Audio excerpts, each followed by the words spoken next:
The creation account of Genesis 1 is a literary masterpiece. It is remarkably short for such a lofty subject, and yet it is carefully crafted with deliberate precision and complexity, skillfully using formulaic expressions and poetic devices to describe a historical event of immense significance. However, although the structure of Genesis 1 is very precise, with a deliberate numerical sequence and specific information, the method and process is not described in detail. We are told about what God created and why, but not how. Although constrained by the limitations of human speech and language at the time, Genesis 1 could have given a simple but scientifically accurate depiction of the universe and the way in which it was formed. Yet it does not do this. Clearly, God had other priorities when inspiring the creation account. The purpose of Genesis 1 is religious, not scientific. It describes the universe from God's point of view, not ours.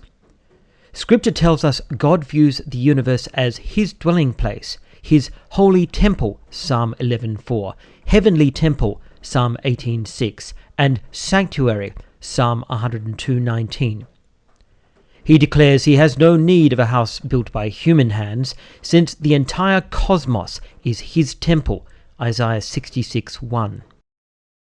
The creation narrative of Genesis 1 is structured very precisely to describe the building of a cosmic temple.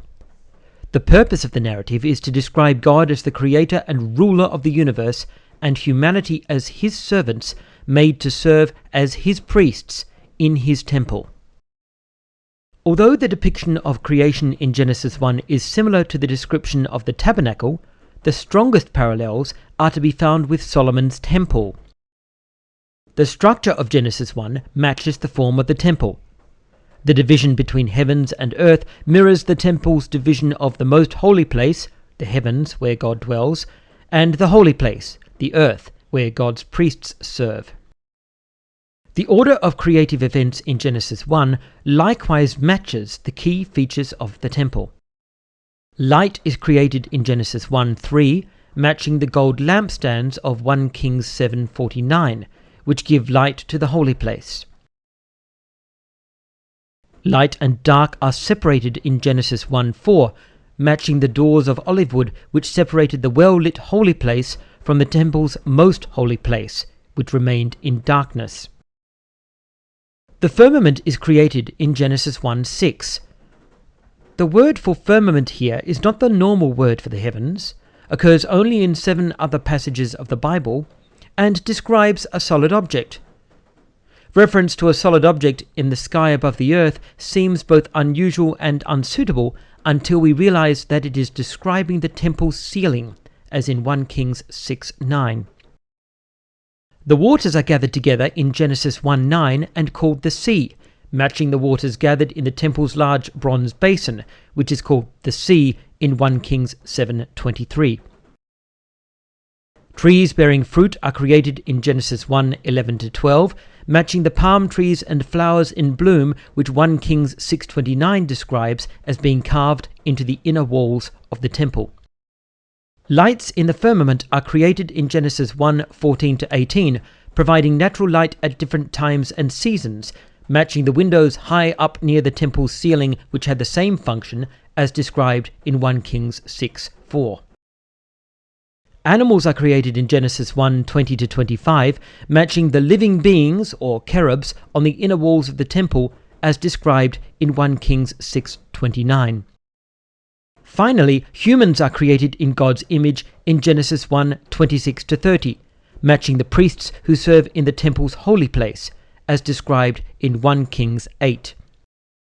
The primary message of Genesis 1 is that the entire universe is God's house, His cosmic temple, built for His glory and worship. However, there is also another message, even more powerful for the Hebrews to whom Genesis 1 was originally written. It is the absolute supremacy of Yahweh as the one true God of the universe, and a complete rejection of all other gods. The most powerful message of Genesis 1 is not only that the universe is Yahweh's cosmic temple, but that it is His alone. God is declaring, "This is my house, which I built to be inhabited by my servants, and there is no one else here." As convincing as this understanding of Genesis 1 may seem, some people may feel it's too close a fit, too good to be true, a modern reinterpretation of the text which would never have occurred to the original audience. However, the cosmic temple of Genesis 1 was seen in the text by some of the earliest Jewish and Christian commentators. In fact, this understanding can be found as early as a century before Christ and is widespread in the Jewish and Christian literature of the next 700 years. Around 100 years before Christ, this interpretation can be found in the Jewish Book of Jubilees. Then, during the century of Christ, it is found in the Jewish writers Philo and Josephus. It is also found in Jewish commentary from the 3rd to the 5th centuries. In Christian literature, it is found in the writings of Ephraim the Syrian, 4th century, Theodore of Mopsuestia, Jacob of Sarug, and Nasai, all of the 5th century, and Constantine of Antioch, 6th century. This concept was highly influential on Byzantine Christianity and can be found in Byzantine art and architecture from the 6th to 8th centuries. Of course, just because an interpretation is old doesn't mean it's accurate. However, in this case, the interpretation is supported by a number of passages in the Bible which describe the cosmos as the holy dwelling place of God, and the fact that it is not only a very early interpretation, but it is quite widespread. This proves it is not a recent invention intended to get around some kind of difficulty. It is a natural reading.